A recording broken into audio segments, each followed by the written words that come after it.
Here Right, we are. here we have, of course, Priti Pauline over there in the UK, top of the totem pole there. In the middle is our guest today from the UK, from Hertfordshire, a place called Royston. I'm going to bring up the map later on. So today's show is really interesting because it dovetails with a lot of the conversations we've had in the last 7 years. And so without further ado, Priti, you want to take over and have a chat with Andy there? Yeah. Yes, I would love to. Thank you very much, Jeff, and greetings to the Southern Hemisphere from us here in the Northern Hemisphere.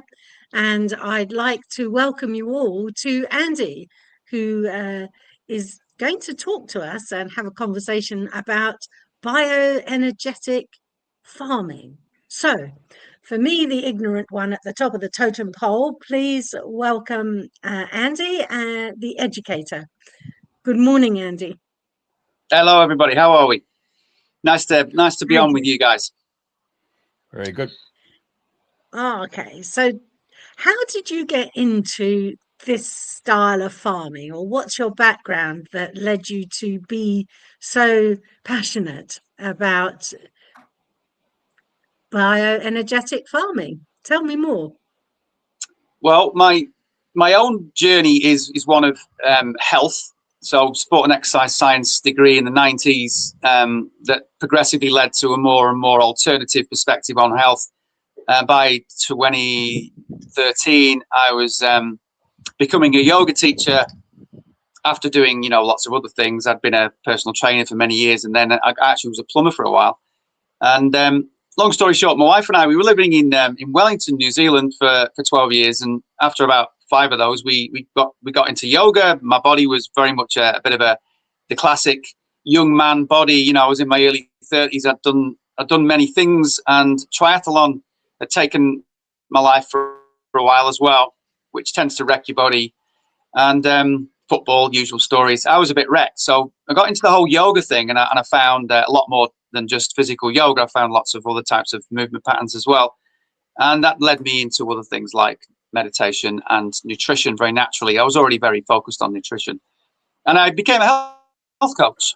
And then that ruled my life for about 7 years. And we had a studio in Wellington.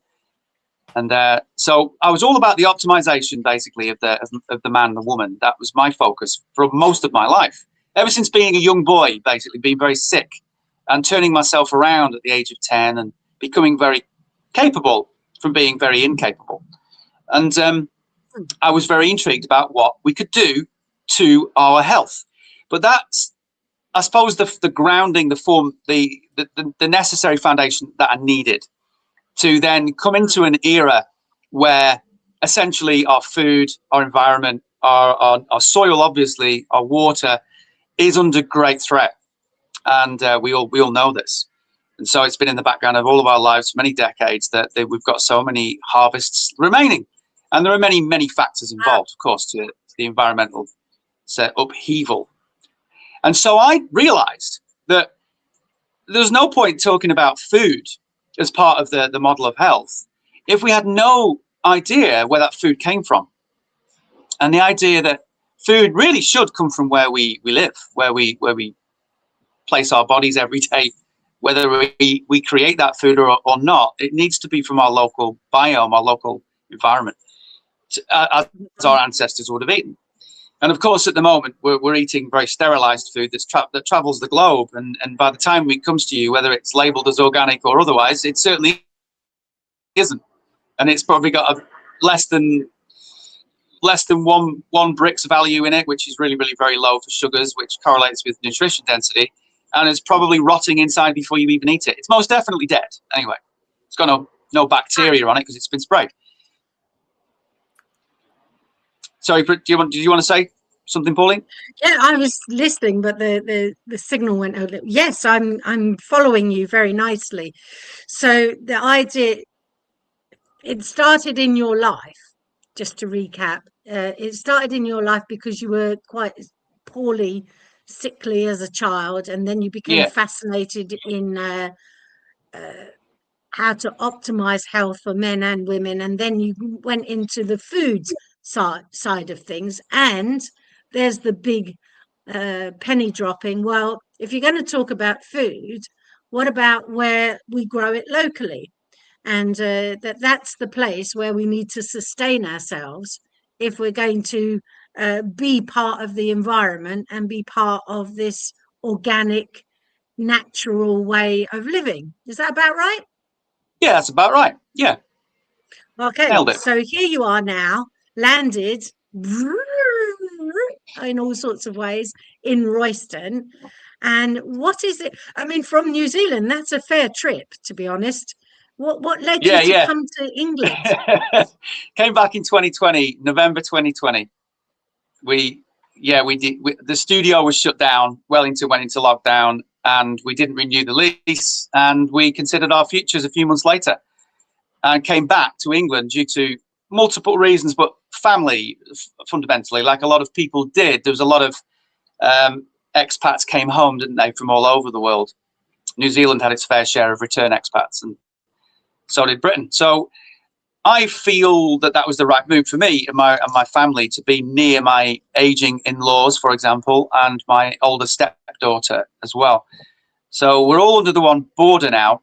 And what with my personal lean, that's Alfredo the cockerel, by the way. He'll probably say hello a few times. What with my personal lean towards great health, I feel that it's drastically important that my family has that great health primarily, and then by extension the people that I love and my community at large, which could be essentially many people I'm not even aware of just yet. Our community, certainly, that we've created is bigger than we realize in the farming movement. Alfredo's certainly going for it, isn't he? Yeah. That's what happens when you're live. I can't hear very well. Is that a cow, Alfredo? No, it's a rooster. Rooster. It's a rooster. Gosh, you can hear it. I can't. Yeah, loud and clear, mate. He's really loud. Yeah. All right, then, well. Benefits of going live. Yeah. So just to let everyone know, you are sitting just outside a barn. Yeah. In one of the fields. That's right. With Alfredo the rooster, who's the most tame wee man you've ever met for a cockerel. He's beautiful. He's stunning. He does a little dance when you come to see him. Really? Okay, well, with a bit of luck, I'll witness that at some point. Yeah. So what is it that got you into the farming? Because you've talked about optimizing health, the yoga, and now you're back in the UK, 2010 or thereabouts. 2020 back in the UK. Oh, 2020. Oh, so we're talking about 6 years worth. Yeah. So what happened then? You've landed on an aeroplane. You've come back to terra firma and local areas with family. Where did the farming bit come in? Probably started in my own garden. I've been a hobby gardener on and off, successes and failures since 2010 in New Zealand, when I first built my first garden, and then here and there, on and off. And by the time it's 2021 came around, I was really keen to build a garden, and I was living in a place in Norfolk, England, and I just built a 30-40 square meter vegetable garden, and I started to dabble with more and more alternative methods, and I wanted to eat great food.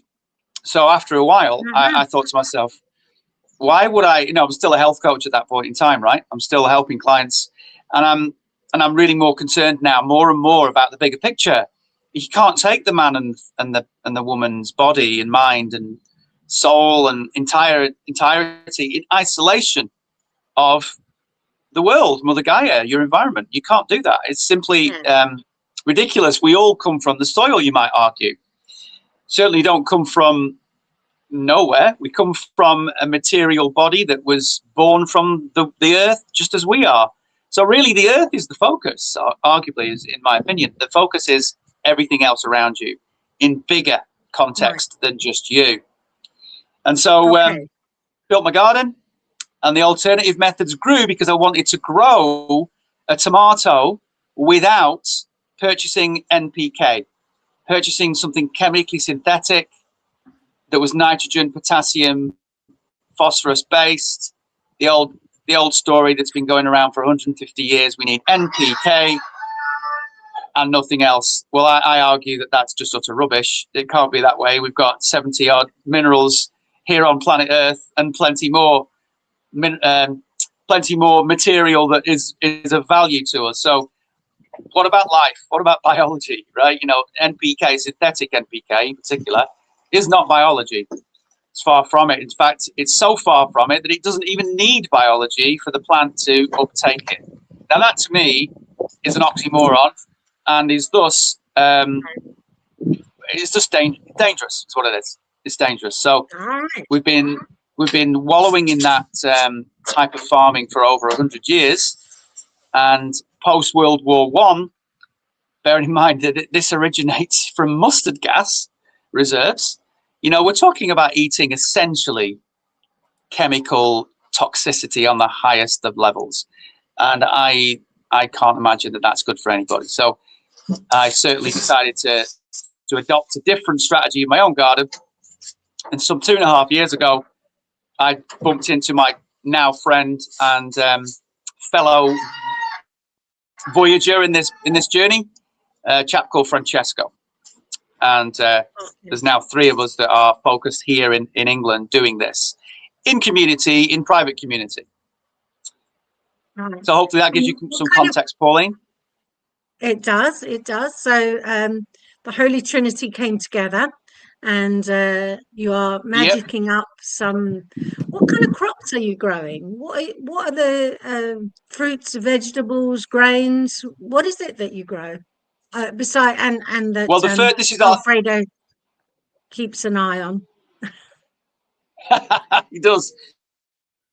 Well, this being our first year, first professional year, we built a 22 meter, it out with, as you can imagine, to begin with, salads and things like radishes, etc. Put the potatoes in.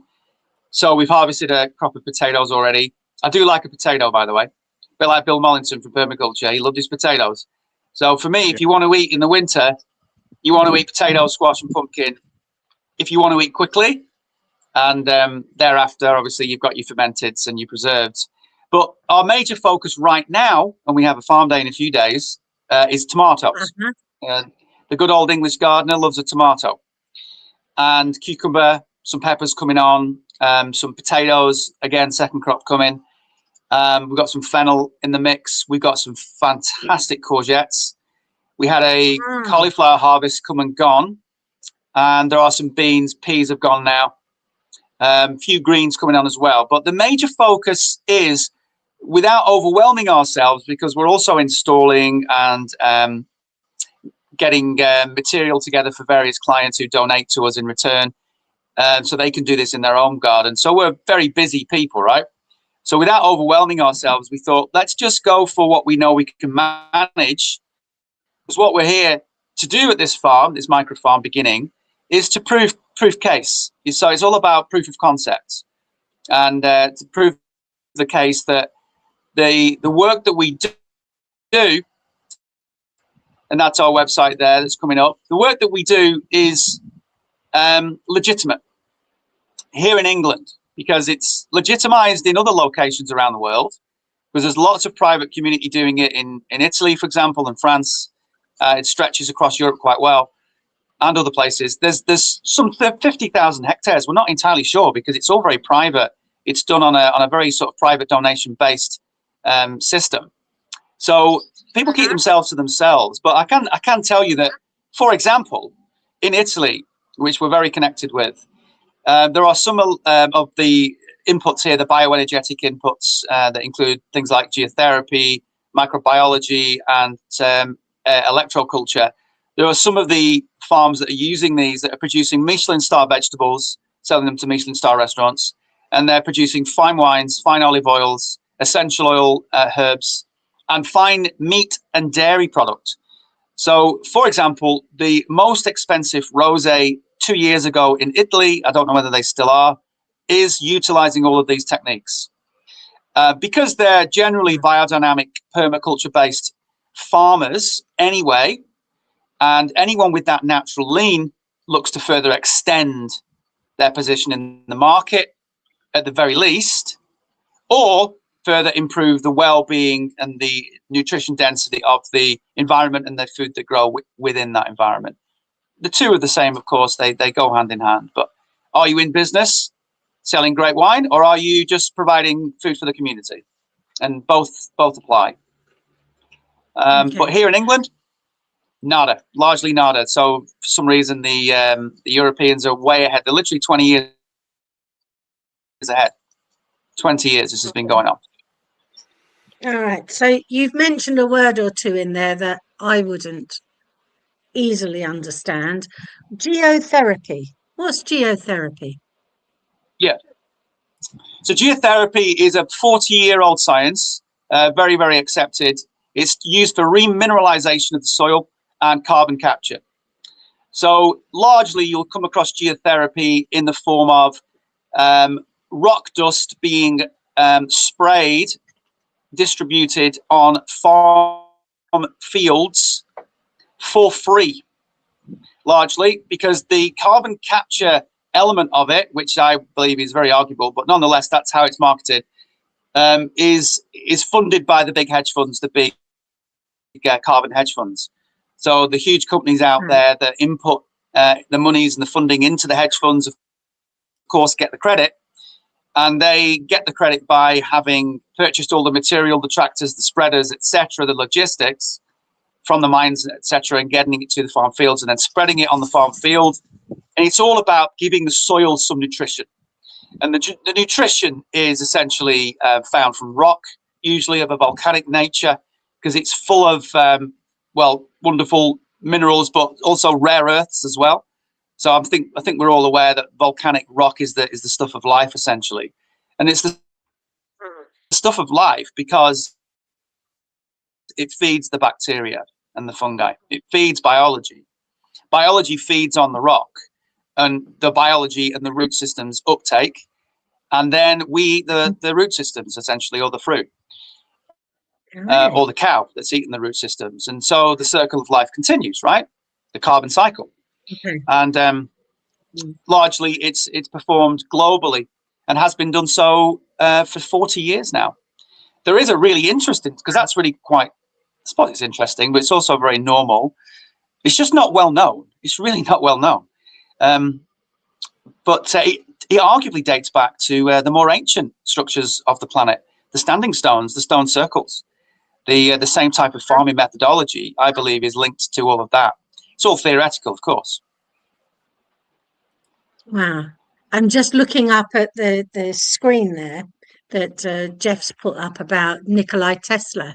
If you want to look frequency vibration, how would you explain that to somebody that knows nothing about frequencies, and they're just interested in maybe going to the supermarket, picking up some carrots and fennel and making a little bit of a vegetable salad, or steaming up their vegetables and the material side of things. So there's 2 points here. I think Tesla highlighted it back in the 1860s, 70s, 80s.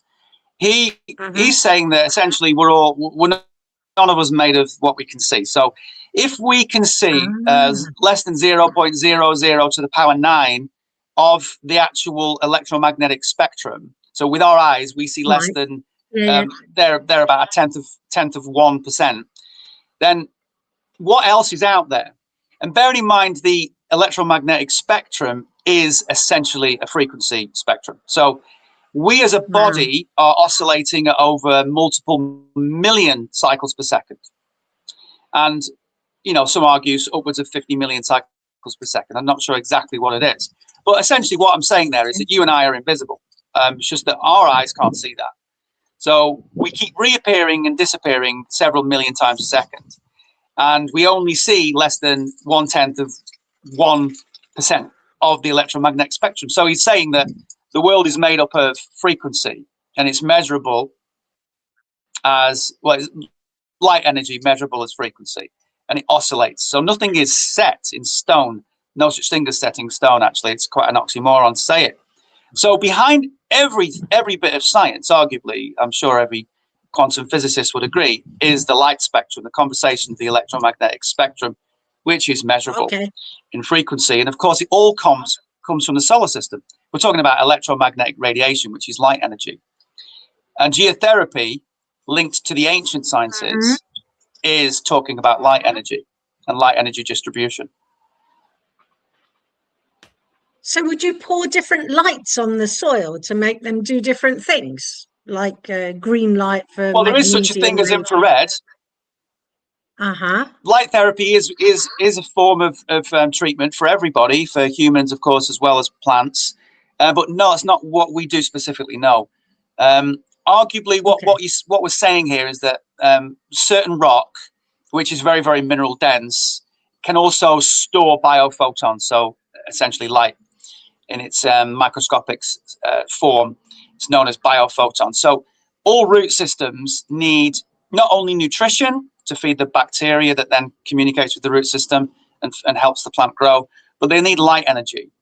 They need plenty of light energy. And when you do the right thing by geotherapy and you put it all around your soil, you are giving multiple things, but one of them is light energy to the soil, which is going to stimulate the cysts on the root systems to develop and the interactivity with the biology to be increased. And thus, going back to the conversation we had pre-live, thus you can create, in theory, in this type of farming, does have these anecdotal stories, very big fruit, very big roots, simply because you're delivering, in theory, more nutrition to the plant and more light energy to the plant as well, if you use geotherapy. Amazing.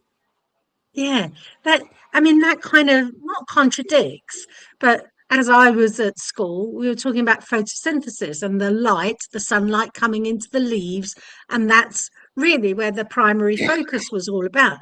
But now you're saying, oh, we can put light into the roots and grow things with light.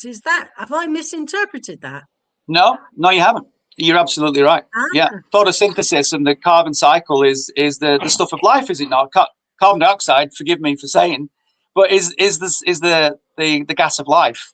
And any polytunnel grower will tell you that they'll, back in the day and still to this day, they'll shut the polytunnel doors and they'll get canisters of CO2 and they'll let them off, and then the tomato plants grow like crazy, because photosynthesis is taking the carbon and the from that carbon dioxide, splitting the oxygen and the carbon molecules, and of course giving off the oxygen whilst storing the carbon in order that it can structurally grow. So a tree, for example, is essentially, arguably, grown from carbon in the atmosphere, nothing from the soil, really, not that you can measure, only minerals that are microscopic, but carbon over many, many years, many hundreds of years, is exactly what you're seeing materialized carbon when you look at a tree and when you look at a plant. So carbon dioxide, 0.03%, 4% of the atmosphere, is the stuff of life. We can't let it go further down. We certainly can't let it go too high, but we certainly can't let it go further down. And oxygen, we know, is at 21. So I'm just going to bring a little bit of politics in here because it's just flashed through my mind. Don't we have some kind of zero carbon kind of campaign going across Europe and that at the moment? And it's over my head. I don't understand. It's over my head. It's over my head too. I come from that background that is more interested in what creates life, and if we had, I guess what we're looking for, and I guess what politics is pushing for, is a neutrality. So we're not creating any more than we're utilizing. Now, obviously, one of the things that create neutrality would be less carbon emissions and plant and tree growth.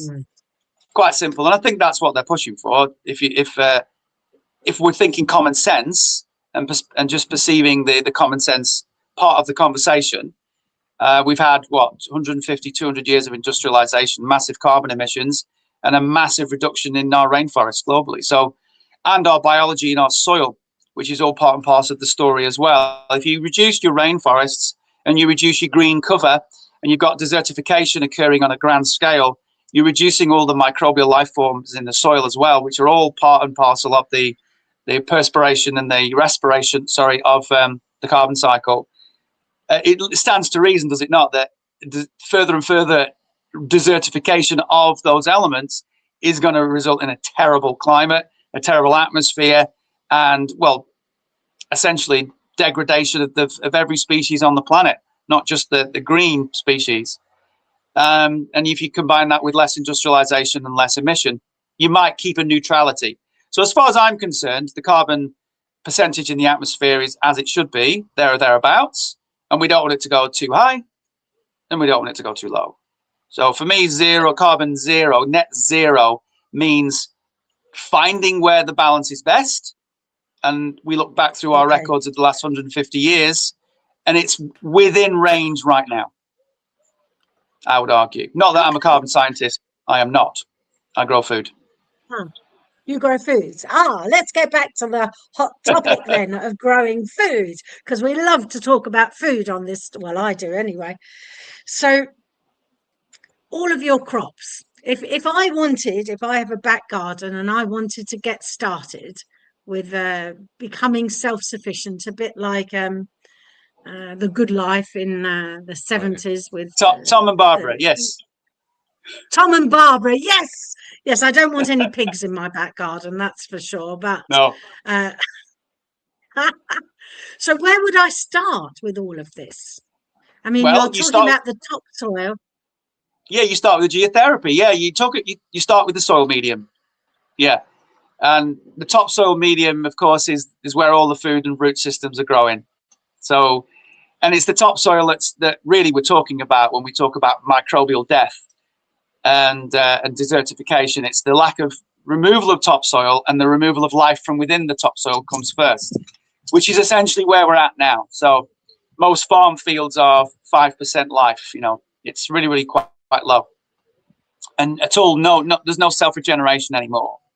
Whereas you'll find self-regeneration occurs in very, very old, untouched native woodlands and forests. That's where the bacterial life is flourishing. So when you grow at home, you wanting to create a soil medium environment, and you wanting to add and build that biology, that microbial activity, from bacterial to fungal, and the mycelial networks that interrelate. And that takes usually about 2 years to build as well. So geotherapy is the start point, because geotherapy is the food for the biome, food for the bacteria and the fungi. So hence, very little gardening utilizes geotherapy. Usually gardening removes all the grit, all the stone, and it's essentially in the grit and the stone, let's argue, certain stones more than other stone, but let's say stone is where you find minerals, because that's what stone is, a collective of minerals. And quartz as well, of course, very important part of the story and crucial for photosynthesis as well. And essentially, you've got a massive need to feed that soil medium environment, and geotherapy is your step one. And what would I do to the soil to bring in these geotherapy minerals and food? How do I feed the soil? Where do I get this? Where do I get it from? From us, essentially. From us. So as I said, it's quite a small niche, and specific geotherapy is better than other. Than it's not every piece of stone that's going to deliver this story to the soil. But you'll find there are many other layers to getting the geotherapy right to further enhance the soil and feed the soil. You will also know that you'll go to your garden centre, and I'm sure a lot of people do. Again, we were talking just before we went live in Australia in the 90s and the early 2000s. There was a lot of agricultural stone, essentially, volcanic stone that was brought onto the market. Now, they were the first country to bring agricultural geotherapy to market in a more accessible way. As geotherapy had grown in popularity and understanding through the 90s, because it was a very novel science in the early 90s. So there are various types of stone that have got better qualities to them. Quartz content is a big part of that story.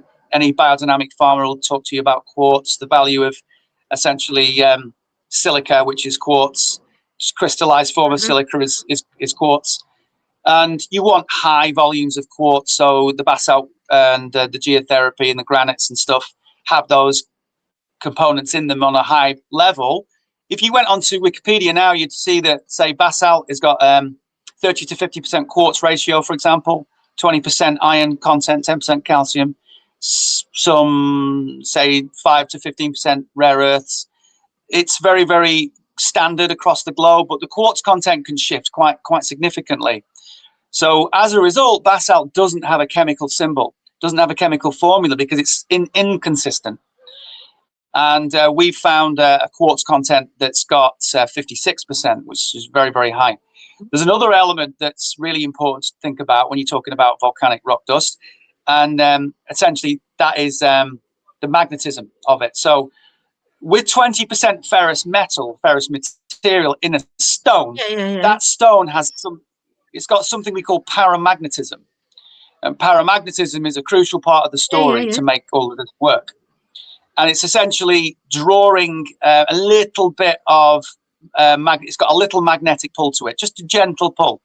So if I were to put a magnet over a cup of, or a plate of, say, basalt with a high paramagnetic value, the magnet would pick up some of the stone, and you'd see it stuck to the magnet. And a lot of people don't know that. I didn't know that a few years ago. And of course, when you put that into a soil and you really want that bacteria to thrive, what you need for that bacteria to thrive is an electromagnetic environment. And it needs to have that pull. And then the bacteria can grow. So bacteria really are, well, they're microscopic light beings. They are beings that create, like we do in community, a charge, a measurable voltage. And in fact, in Saudi Arabia, there are electric plants that produce electricity from fungi. So when you've got billions upon billions upon billions of colonies of fungi all swimming together in a great big soup, you can measure a voltage. And power stations in Saudi Arabia follow this principle. So when you put magnetism into the soil through the rock, not just using the rock for its remineralization, but for its magnetic quality, just its innate quality, you're stimulating that electromagnetic environment to further stimulate the fungi and the bacteria, which can generate more fungi and bacteria. As we know, they propagate on an hourly basis, literally every few minutes. Talk about talk about propagation of the species. They've got it in numbers more than anybody. And you'll help that soil medium build into an electric environment, literally, if you pardon the pun. We would use that phrase, wouldn't we, to stipulate a quality environment, a vital environment. I kind of get it. All right. So now I come to you and I get some, it almost sounds like stardust, magic dust that I'm going to put into the soil to feed it, to get it to have a bit of a boost, bit of chutzpah, a charge in it, and then start to grow whatever it is I want to. Pumpkins, courgettes, onions. Onions are good, are they? Yeah, absolutely. I mean, the principle is true for all food that wants to grow in a soil medium. What are the basic core elements of a soil medium that people need to be aware of? And of course, a lot of people have been aware of bacteria for many, many moons. That's why we use manures, obviously, or natural compost teas made from things like nettle and natural weeds in the garden. But obviously, no one's really been talking about the electromagnetic environment of soil. We all understand it. We all understand that we're electric beings. I think Tesla highlights it, but at the same time, it's not really in the conversation. So bacteria needs an electromagnetic environment. Otherwise, you're going to put the manure on there. It's going to be full of bacteria. It's going to help that electromagnetic environment for a brief period of time, which is going to create the environment for the root system and the biology to interact and material pass into the root system. But after a while, if the soil is not, if that electromagnetic environment is depleting in the soil, so for the reason being that the bacteria in the manure is being utilized and is dying faster than it can regenerate, then we need to add more electromagnetic stimuli. And geotherapy is a very effective way of doing that. All right. So this weekend, you let us know before we came on air that in the barn and farm area around you, you're going to have an open day. And Yeah. what can people expect if they come along to see you there? Well, in the future, when we have more, definitely. This one's booked out. It's a really interesting field, so people are very keen to see what we show. Essentially, you've got some fairly unique techniques that are in line with all other natural techniques. So it becomes about what else can we add, like geotherapy, like the microbial conversation. What else can we add to a soil medium to stimulate let's say, an further improved root or fruit? It's quite simple. It's how to create, where are the legitimate conversations to further the science or the understanding in private environment, how to produce great food. Because as far as I'm concerned, we've gotten to this point in history, and for 100 years, biodynamics has been developing. And I would argue biodynamics interlaid with hugelculture and other types of syntropic growing, like permaculture concepts, are the creme de la creme of where we're at so far. But still to this day, I'm not aware of any environment that utilizes those three techniques that has created a self-regenerative soil biome. And what I mean by that is a biome that can re-heal itself and regrow. We still labor under the theories that we have to reapply our microbiology at the end of the harvest, when post-harvest, because the harvest has taken the nutrition density and the biology, the vitality from the soil. And what the communities that are pushing some of the ideas I'm highlighting today are talking about globally, and have been pushing for 20 years now, and it goes back, by the way, 300 years really as a study, is couldn't we move into a conversation where we're aiming for the stars? Let's aim for the stars. And the stars are that we can create, once again, a self-regenerative soil biome. So that's fungal, that's bacterial, that's mycorrhizal, it's the entire life of the soil. And the answer is, well, maybe. Can we? Some say yes, but again, it's anecdotal. So I would say it's a far better conversation to have. We're a species of ever development, aren't we? Right? We're a keystone species, and we're constantly. Well, there's two types. I would argue there's two types of man and woman, and that is the man-woman who applies what we know today, what we think we know today, which is actually science that's usually 100 years old. That's what the common man is applying on a daily basis. And then there's the other type of man-woman who is advancing. So those types of people are usually several generations, like arguably even 100 years ahead of the average man. They're the type of people that the quantum scientists come from, the great surgeons of this world come from, the great thought leaders, and people that delve into every subject within an nth degree of its life. And I'm not that guy. I'm not, but I'm on that spectrum. I'm just an average guy who's interested to recognize and figure out for himself and his friends and family if there is a better way to grow wonderful food for health improvements, as I've always been interested in health, into old age, for example, without the need for synthetic pharmaceutical involvement in my life, other than when it's necessary. And I believe that there is. I believe that we start with what we know and we add to it. And some of these techniques are the adding. Now, interesting, these adding type techniques are arguably ancient. And they're certainly up to 300 years old. The geotherapy is 40 years old, but it in theory goes back moons. It in theory goes back millennia, in theory. Because when we look at a standing stone, we look essentially at often a paramagnetic rock with a high quartz content. So we're talking about the same elements.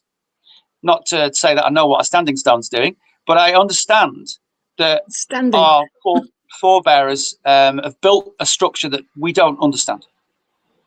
And I recognize that there's far more to the story. In the meantime, we can absolutely take a part of that puzzle and investigate in the form of adding volcanic rock, certain types of volcanic rock for better than others, to the soil to help those microbial colonies develop further, and the root systems of the plants grow, and the healthfulness of the food improve potentially. Brix ratios can certainly go up, sugar content ratios, and taste. And the proof is in the pudding, is it not, when it comes down to the health and the well-being of your family? Sure. Yes, it is. Hey, can I just interrupt there? I went to a 3-hour little gardening workshop at the community garden, and there's 4 ladies who ran it. And what really struck me was the woman who went onto a 10-acre property, and their family says, "You want a wheelbarrow?" And she said, "No, I want a cement mixer." "You want a cement mixer? What do you want a cement mixer?" She said, "I want to make my own compost." So yeah, she got the concrete mixer, and she got a bit of topsoil. She got sand in there. She got the leaf litter, and then she started mixing it up. Put other little herbs and spices and everything else, you name it. And then, and while I'm talking to you, while I was listening to you, and I'm thinking, well, if you added the basalt and other things into that mix, I mean, then you can spread it around on your garden. You got a really potent garden bed. The question now, I'm looking at your age there, and I'm thinking to myself, now, does Andy get on his knees and actually get into the earth, or does he have raised beds? And that's the question I wanted to ask you. What's the What are you saying, Jeffrey? Do I look old? You look very mature. Oh, looking. I was thinking there myself. All you need is a lighthouse, and you'd be bloody the ghost of Mrs. Muir, mate. Yeah, I think it's probably the grey beard. Don't be fooled. The grey beard, it's just wisdom, mate. Wisdom, that's all it is. It's the expression of the wisdom. Right. So you just need the staff and the crystal on it, and then you could be a Merlin, yeah? Yeah, I could be Gandalf. Is that what you're saying? Yeah. Yeah. No. Let's So come back to the point. Into the earth or raised beds? Yeah, well, we do have a little bit of a raised bed, but it's only 12 inches. So still got to bend down, and we're also putting it direct into the earth as well. But yeah, all these techniques that I'm talking about can be applied in a raised bed in your back garden in a very small way for a family, or they can be scaled and just put direct into the ground in an open field. And it really does come down to scale and what plant you might have to help you so you don't get a bad back. Well, the other lady mentioned that she just got those takeaway containers, and got us to rip off some Glad wrap, put it inside. Then we gone and put a composting soil in there, and then we put the seeds in there. And she recommended seaweed mixed with water to spray onto the root structure. Yeah. And then close it off and leave it there for a couple of weeks, and it'll just be germinate.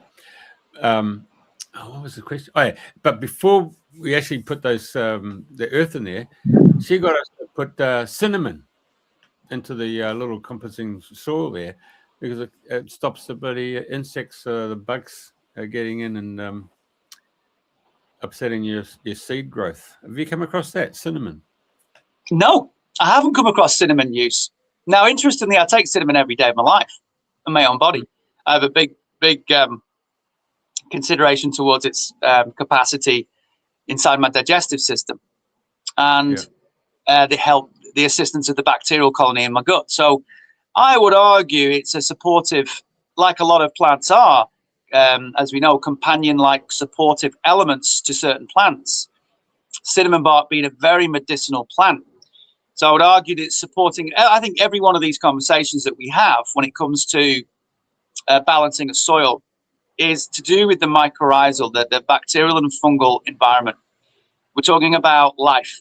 What does a herb have as a quality that would stimulate certain life and inhibit other parasitic forms of life, right?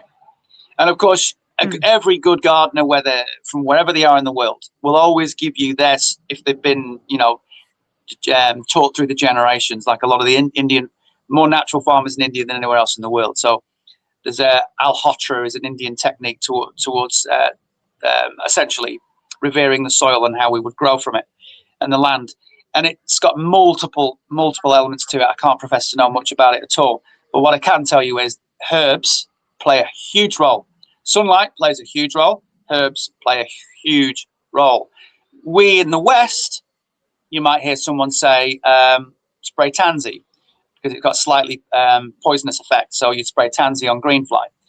That would be like fermented tansy, by the way. It's not direct from the plant itself. It's a bit too poisonous. Or you might hear someone say rhubarb. We all know that rhubarb leaves are poisonous, right? We don't eat them. So if you were to ferment them in water and steep them, you can make a tincture from those and you spray your leaves. And again, that will also kill green fly or white fly, cabbage fly, or aphid even. And so there's all these different stratas of layerings of herbology in their offerings to the soil. And of course, herbal medicine has a massive impact on our direct body's reactions as well, does it not? So for me, it's herbology for the soil. Sure, hearing you. Yeah. Many years ago, I went to a herb farm. It's down in Queensland here, down on the Gold Coast, called Mudbrick Herb Farm. And she spoke to us about comfrey. Yeah.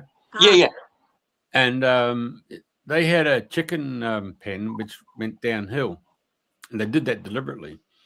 And so down the very bottom there, when they planted the comfrey, but when they threw the scraps in there, of course, the chickens are bloody kicking around and ends up being into those comfrey. So then the chickens start eating the comfrey leaves.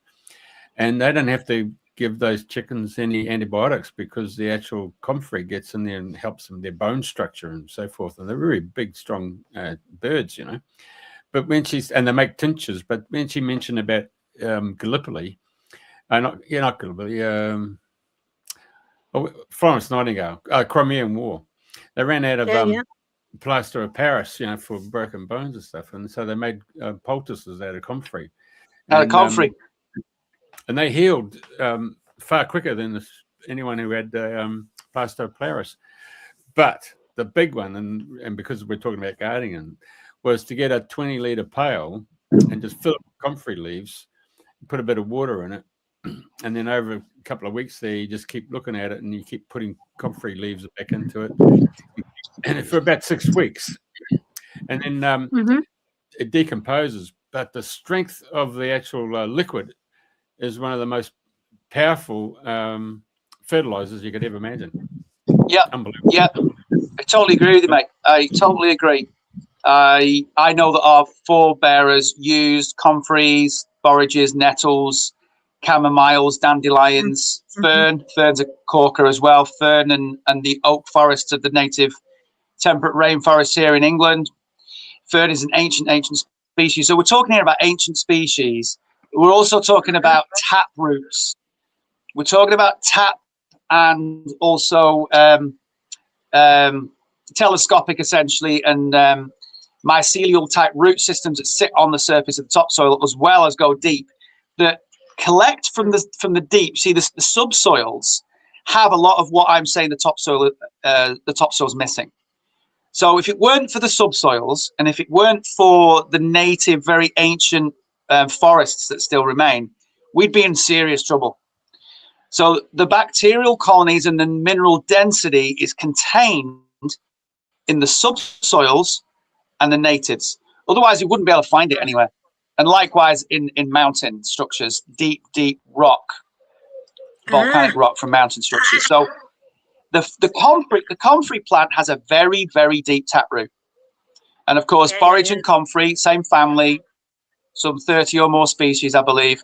I plant them all over the place. And we absolutely use comfrey on it. Before coming to see you guys, I did 2 hours with my friend in the farm on the polytunnel. My job was to spread the nettle and comfrey juice. So we make it and we apply it regularly. Interestingly, though, and it stinks, right? Obviously, it stinks. But I was going to say, if you ferment it anaerobically, it does smell if you ferment it aerobically. But if you ferment these things anaerobically, you do so, and you add a little bit of ash, and you add a little bit of sugar, local raw honey. By the way, is like perfect. And you stick it in a little fermenting pot, like you'd make beer in, and you got a little water bubble on the surface, so it's an anaerobic container, and no oxygen can get in, only carbon dioxide can get out through the bubble. You do that. If you do an experiment with an anaerobic version of that and an aerobic version of that with an open container to atmosphere, you tell me the difference in smell, because the anaerobic one is gorgeous, and it's got these you're building an anaerobic bacteria, which is the water wizard. This a lot of people know. Yeah, I was going to mention that I've done. Yeah, you guys I've done some stuff probably with come across him, right? nettles. Victor Schauberger, the forest ranger, the Austrian chap.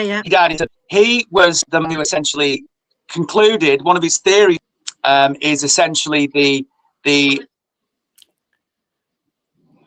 go on. Yeah, we're getting an audio. You have to repeat that. Yeah, we're getting audio loss now. You were talking about Victor Schauberg? No. Yeah, Victor. I was talking about Victor Schauberger. Can you hear me, guys? We lost you now. Yeah. Yep. Okay, so I was just saying the difference between number one, comfrey essential, borage comfrey essential, nettle essential, and there are other herbs. And the reason they're essential is they go deep, deep down into the anaerobic subsoils, and they collect not only minerals but bacteria. And and they bring that microbial colony and fungi to the surface, into the topsoils, which are lacking all of this.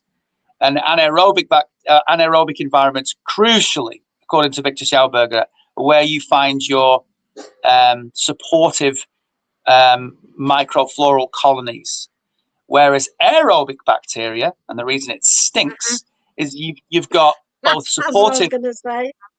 Yeah, you've got both supportive bacterial colonies, and you've also got damaging, so parasitic, essentially those that are bringing disease. So he would have argued back in the 30s, 40s, and 50s that the farmer who was brewing his aerobic fermented mixes of comfrey, etc., was also breeding the perpetual disease that he was trying to rid his farm soils of. Oops. Huge debates over this, of course. Huge debates, but it smells a lot sweeter, and it's always worth an experiment, in my opinion. Do an aerobic and do an anaerobic comfrey and nettle tea, and you tell me what you'd prefer to drink should you ever want to. Right.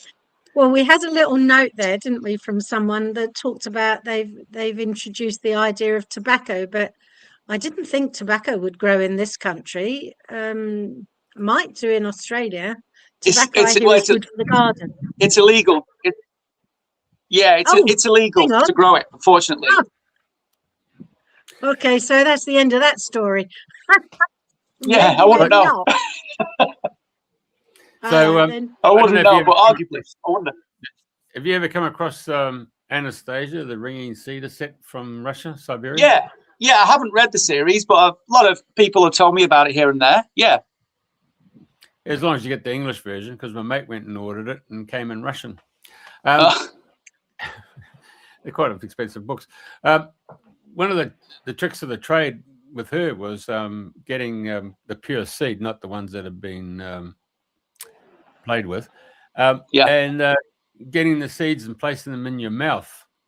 You rinse it with your own enzymes that are in your mouth for at least 9 minutes, and then once you've done that, then you bring them out, and then you just hold them in your hand, and you put your hand right up into the in the air there to bring down the cosmic energy, and you then go and plant them. And the whole scenario here is that those seeds now with your enzymes start producing the fruits and the vegetables associated with your own DNA.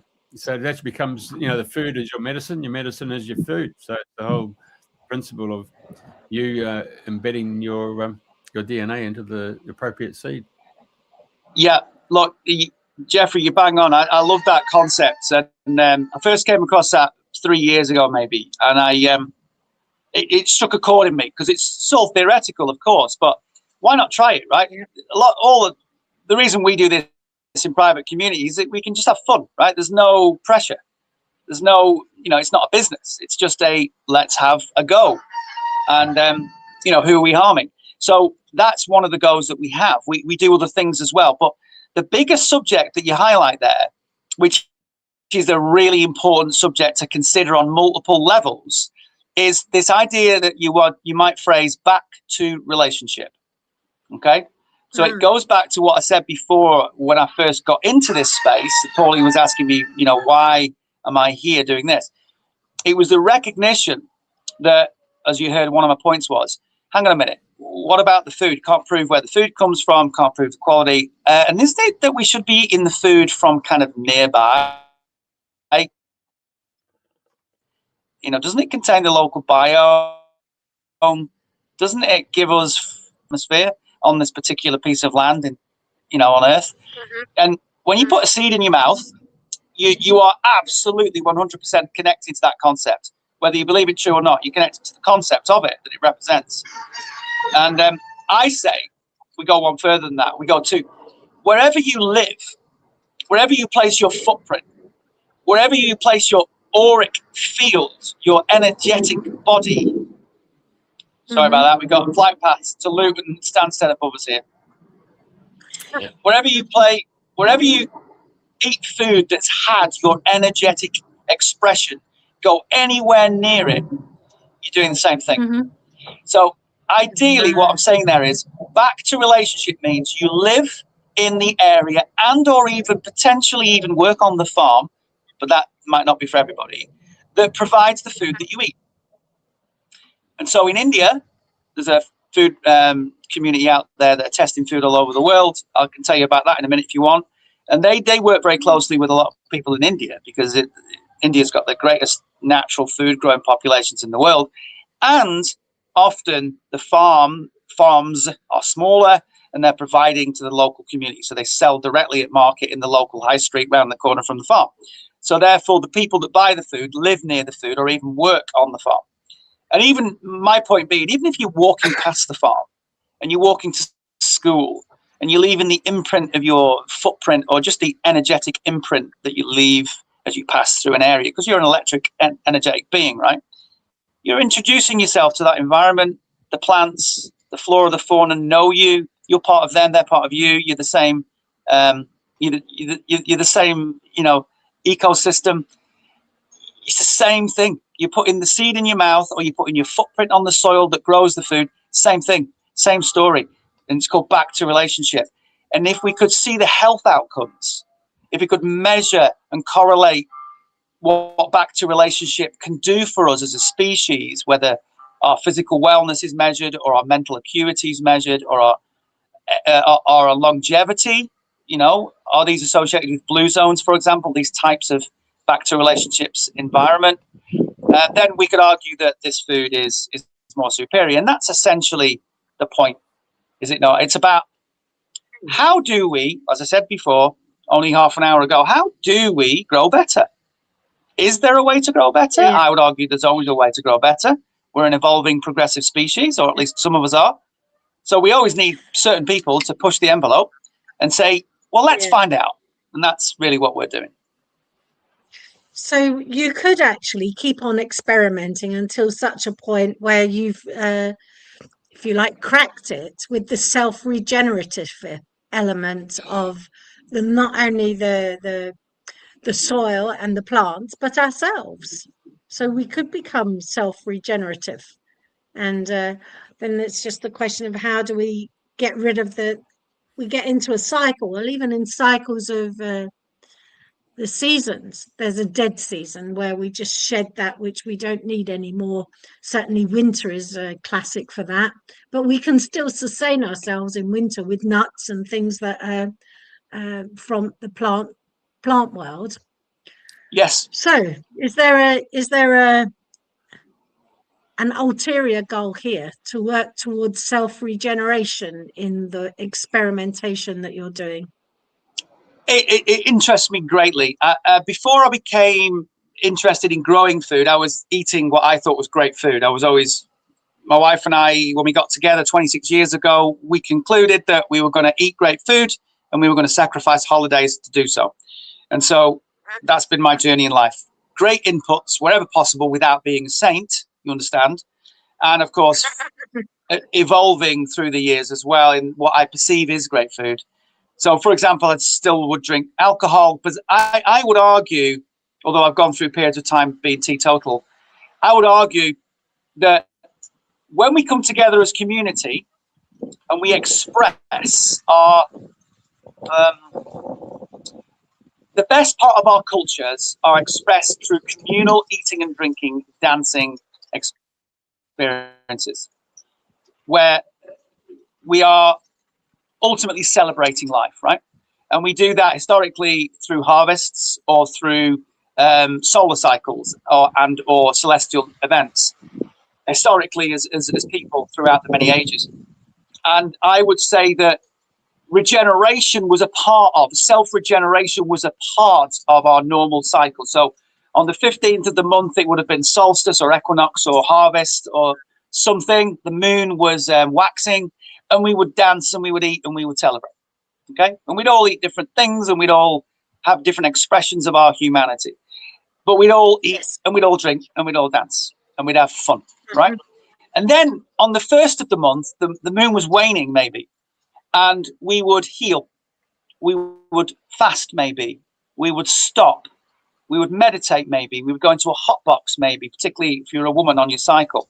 And you would express those moments just as powerfully. And these I called, when I was a meditation coach, I call them the nothing moments. When we stop doing things, we stop eating, we stop talking, we stop thinking, we stop moving, we move into that space of, you know, the Tao Te Ching says it, you know, man was made to sit still and find the truth within. You move into that phase. And that phase is the healing phase. That's the shedding of the skin phase. And then the 15th of the month correlates with certain other types of celestial and or harvest material events on the ground, and you celebrate. That's the hedonistic phase. And the two are as crucial as the other. And therefore, regeneration was created. I think regeneration was a part of our history. I think longevity was far more greatly expressed. But these are all theories, because I didn't live 1,000 or 5,000 years ago, did I? So, there's an argument. But certainly I don't have, this body didn't, you know. But the Andy that you're looking at now is just 48 years on this planet. So you recognize, and I did in 2013 when I was going through some really interesting detoxing learning journeys, and I was really improving my health. And I recognized that, you know what? Healing the body was a cultural ritual of my ancestors many moons ago, not my ancestors from the last generation.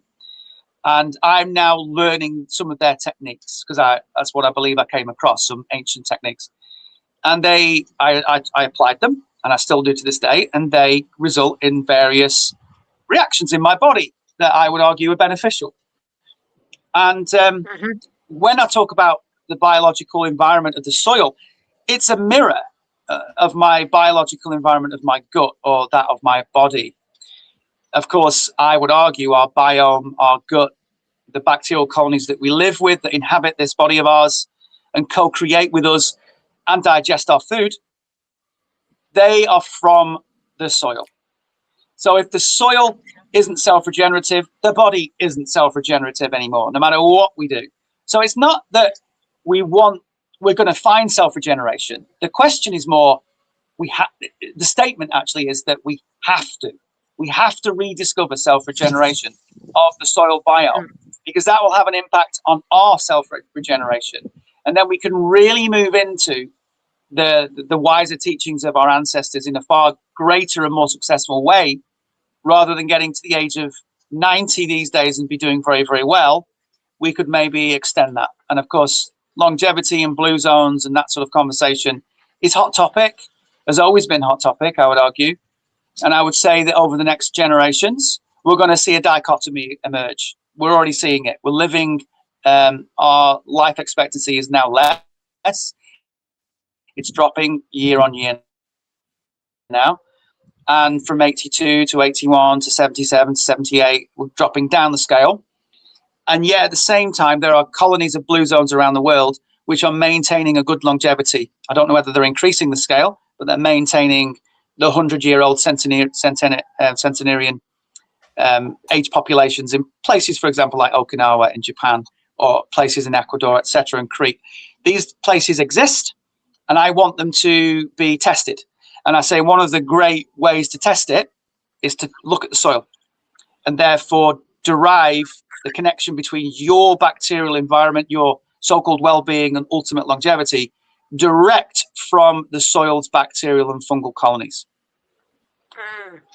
One of the major plants, if you like, that is grown in Okinawa is the blue taro, which is like a root vegetable. I don't know whether that would transport from Japan over to this country, although they're on the same sort of what do you call it, latitude, above and below the equator.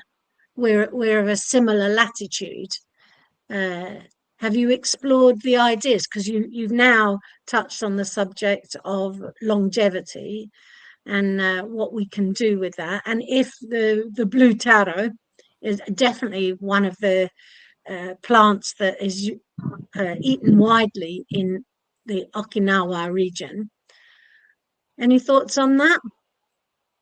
Well, I haven't studied Okinawa, and I certainly haven't studied the blue taro, but my immediate sort of instinct is to consider its local habitat and its local soil, and imagining that Okinawa has probably, historically anyway, got some certain elements and features representative of its soil mediums and its environment, its water, for example, the consciousness of its people even. And so the blue taro will be connected to that consciously, materially. The medium, the soil medium, the environment is crucial. Not to say it couldn't be replicated, but it'd have to be replicated in a very considered manner. It's like any species of fruit or food that's grown outside of its local environment. Of course, you know, the whole nightshade family is of that ilk. In fact, you would argue every single plant on this planet Earth has had the same argument. And so therefore, it's not to say it can't be done, because it is being done. But in doing so, I would argue you change the species. Wow. I would argue that you move it to a foreign environment, you change its genotype. I mean, you know, if we're following the concept of, say, just very briefly, epigenetics. So if we've got 19,000 genes, and we know that because we've got less genes than the bloody flea, right? So fruit fly 13,000, I believe. Humans 19,000. The flea 30,000. What we have got though is apparently 85% junk DNA. We have a massive pool. This 85%. I think it's about more like 98%. So-called junk DNA.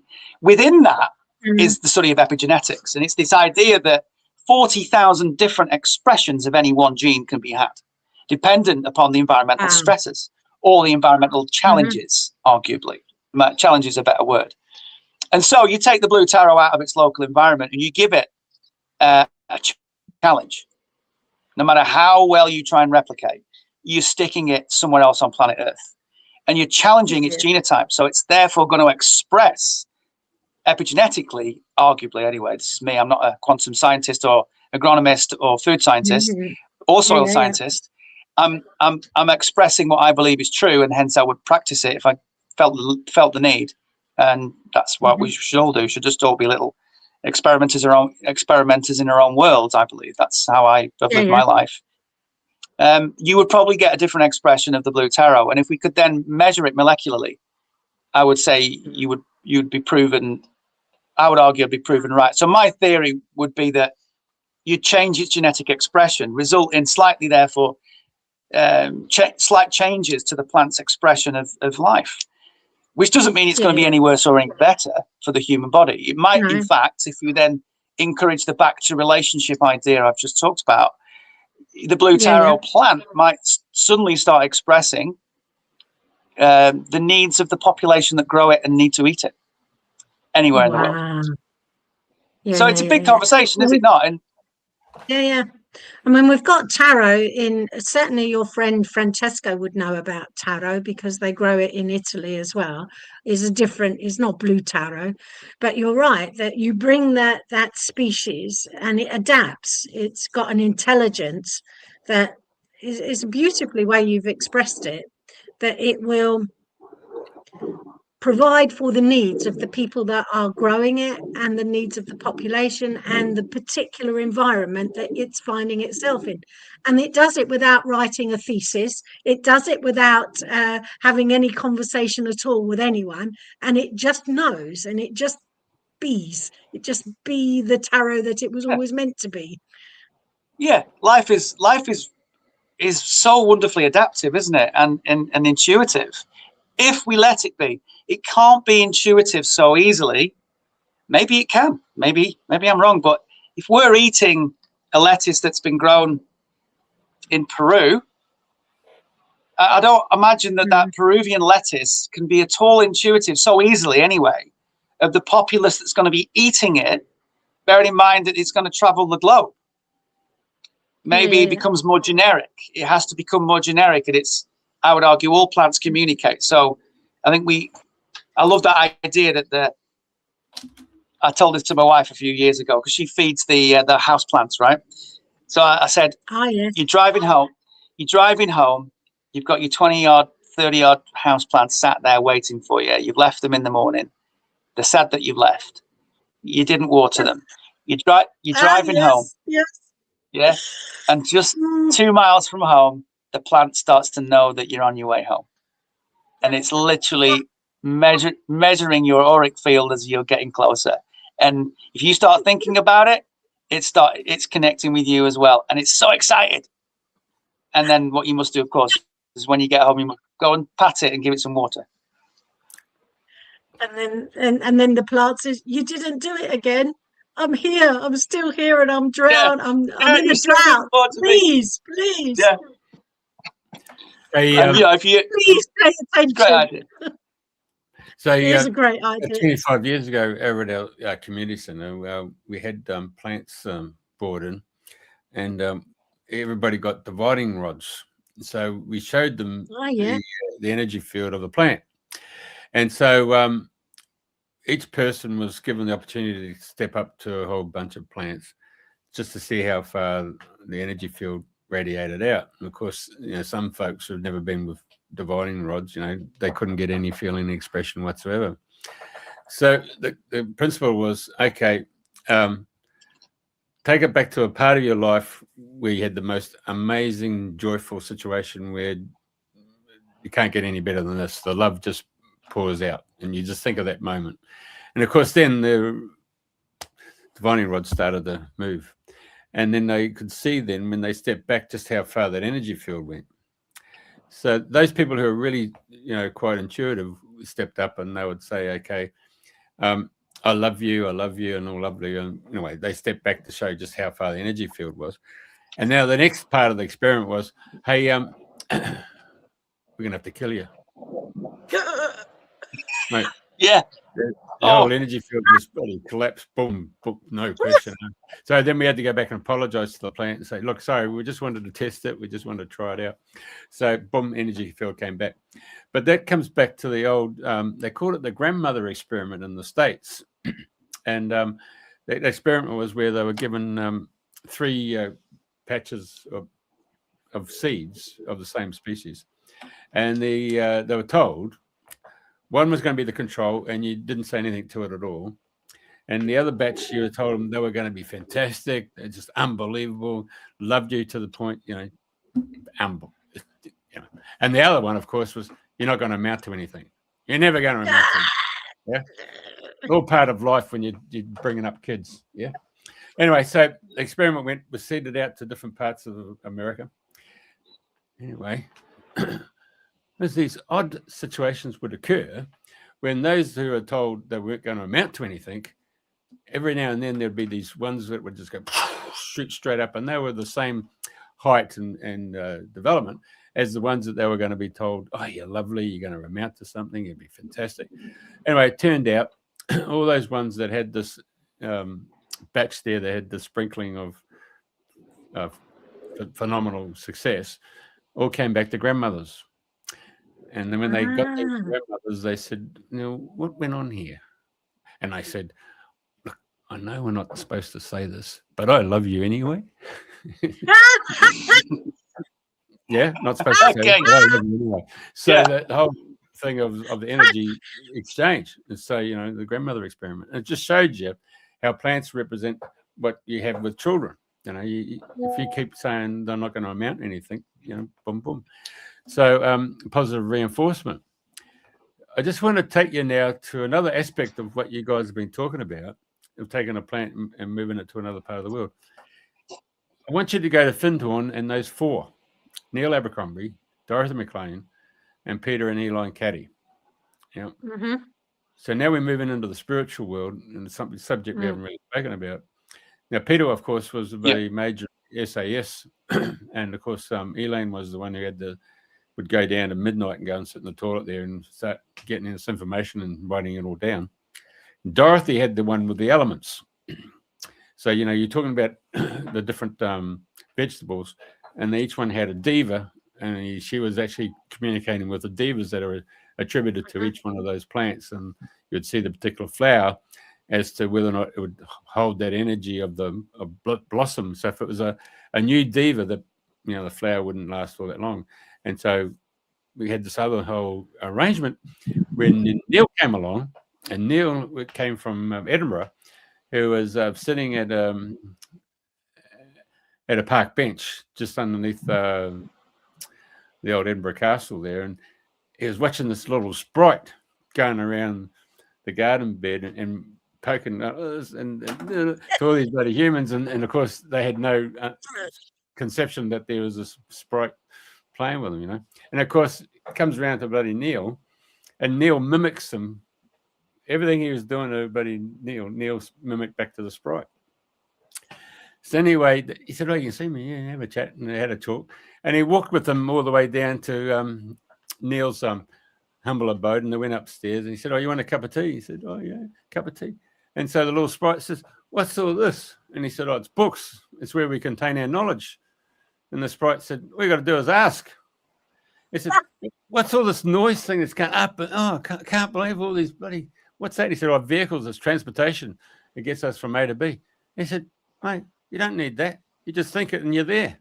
Yeah. The sprite's telling the human how it all works.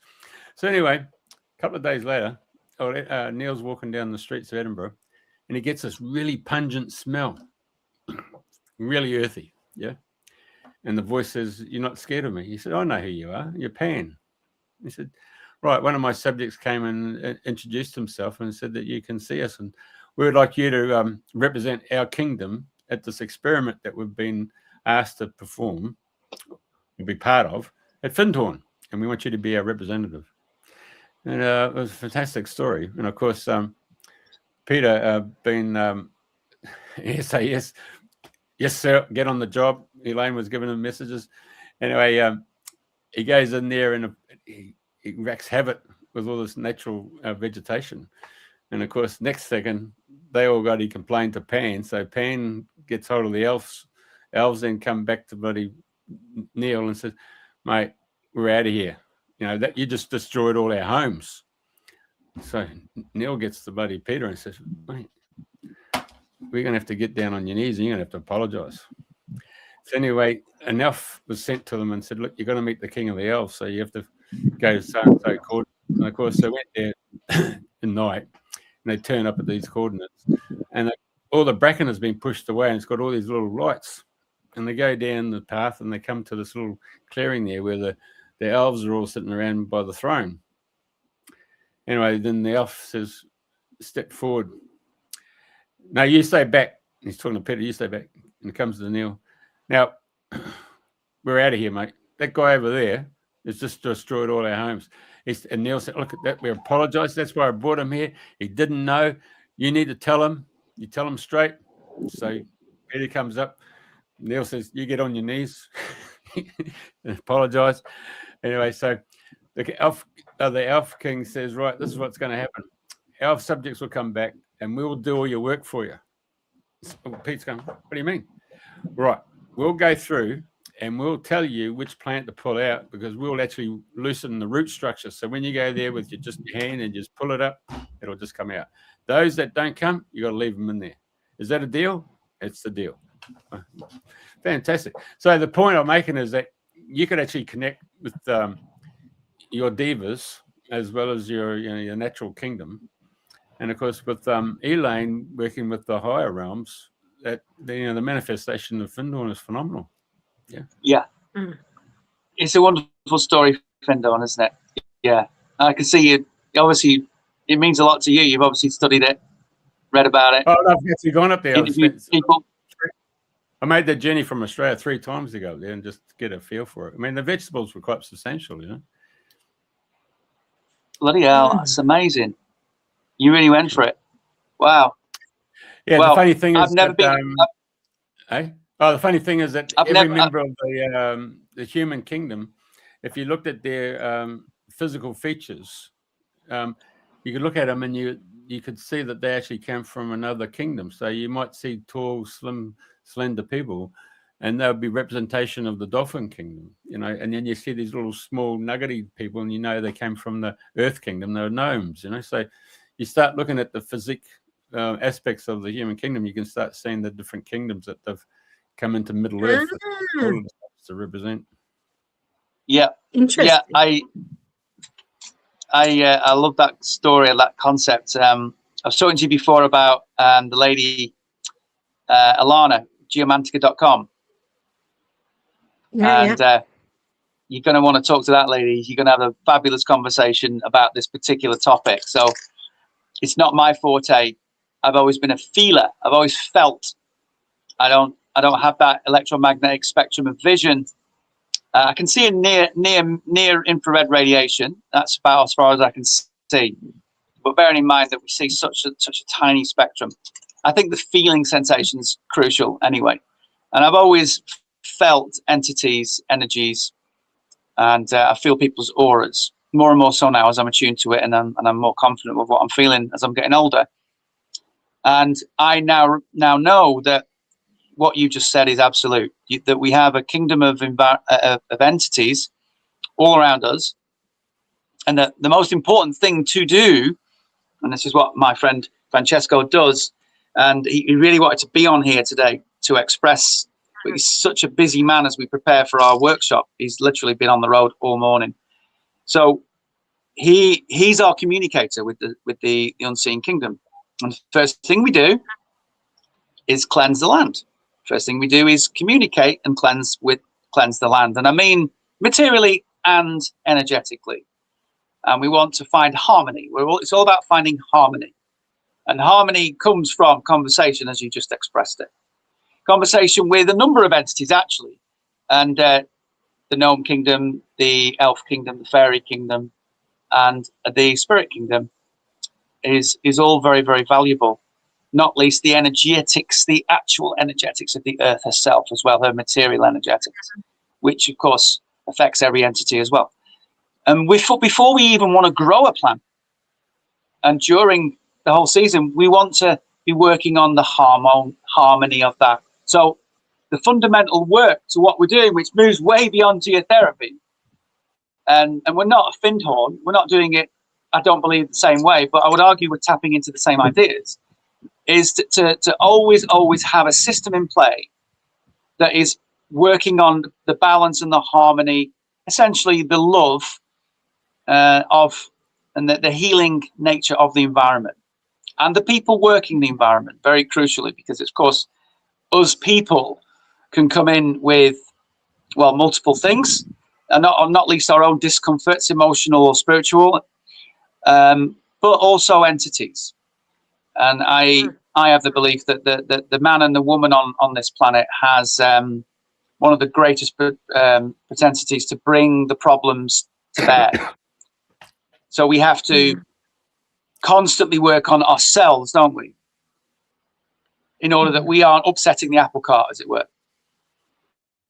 Okay. But those wonderful entities. I remember talking to the fairies when I was doing my first project a few years ago. And it was the first time I'd ever done that sort of thing. And it was a joyous thing to do, to sit amongst the 1.58 meter potato plants that I grew. Massive potato plants. And there's evidence from the 1920s of 1.8 meter potato plants in France, possibly even taller.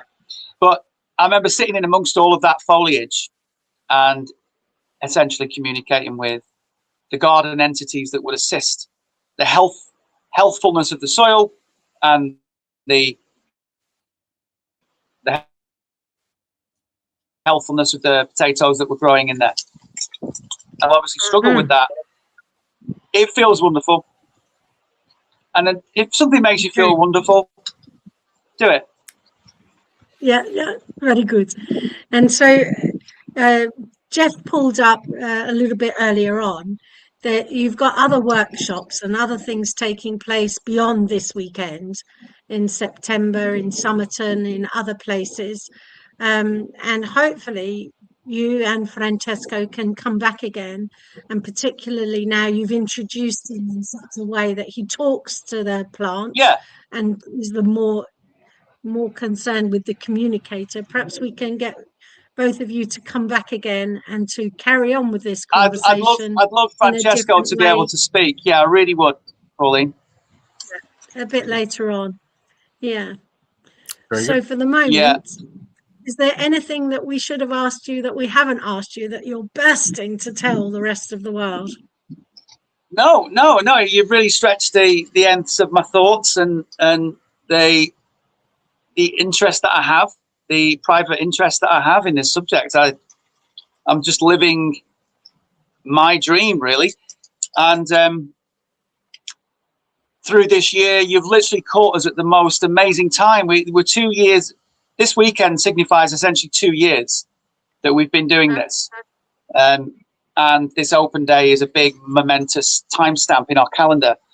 And by the end of October, we'll have performed another 4 events, possibly a 5th is being discussed, where we teach people, show people what we do here at the location. But we've got 2 other locations that we work in conjunction with, as you expressed there. One of them's in Somerset and one of them's in Sussex, East Sussex.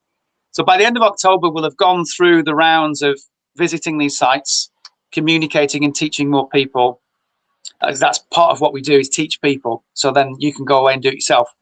We want to proliferate what we think we are learning. And of course, we're learning off the back of our Italian friends as well, who are way ahead of us. So we're trying to put into play in England, Wales, Scotland, Ireland, what the Italians and some of the French communities have been putting in play for up to the last 20 years, which is essentially a resurgence of something that was big news 100 or more years ago, and played a huge part in global crop production, but was post-war disappeared, really. And I would like to think that maybe Francesco could lead it. We'd come back, and after the next few months of learning and experience, we could express to you what that all means to us and what it means to him, because he's very passionate. Yeah, and I'll tell you. If people want to get in touch with you, how do they do that? Get that for you. Info at electroculture.earth. Go to the website. The website doesn't say very much. So it's not a massive website that's going to give you much at all. So everything we do, because it's private and it's just essentially donation-based services, should you want anything from us, obviously you're just trying to mimic what we're doing, is just privately communicate. Info at electroculture.earth. We're not a company. In our business. It's a great way to communicate. There's two of us that watch those incoming mail, and then if you were really keen, we'd put you in touch with me. So then I sort of front face communication, and Francesco front faces operation. But he's the one that communicates with the plants, and you're the one that does the operations on the farm. Well, there's harmony. Yeah, I fill in the holes, and I fill in the holes. But there's also quite a funny side to it. He's Italian, right? And he speaks fabulous English. I understand every single word he says, but a lot of people don't. I always bewilders me as to how they wouldn't understand what he was saying. But anyway, so I found that in England, particularly in English-speaking audience as well, I need to front face the conversation in order that the subject tends to be, understood quicker. And then Francesco comes in with a much more 30,000 foot passionate perspective. He's been driving this for 7 years. So finding an Anglo-speaking audience for 5 years has been very hard for him. He lives in England, you see. But of course, you learn it all in Italy. And our friends that operate the bigger expressions of this are in Italy. Fantastic. Well, thank you very, very much for taking time out of an extraordinarily busy time to tell the rest of the world what you're doing. It's an absolute joy to have had these conversations with you. And I look forward to our next conversation, particularly if the both of you can be there. And we'll see communications and operators in action. Yes, I'd love to communicate with you again. Let's get on. I'd love to come on again. Bring you Francesco. Thank you very, very much, Andy. So it's goodbye from me here in Sussex, and we'll see you next time. Bye-bye.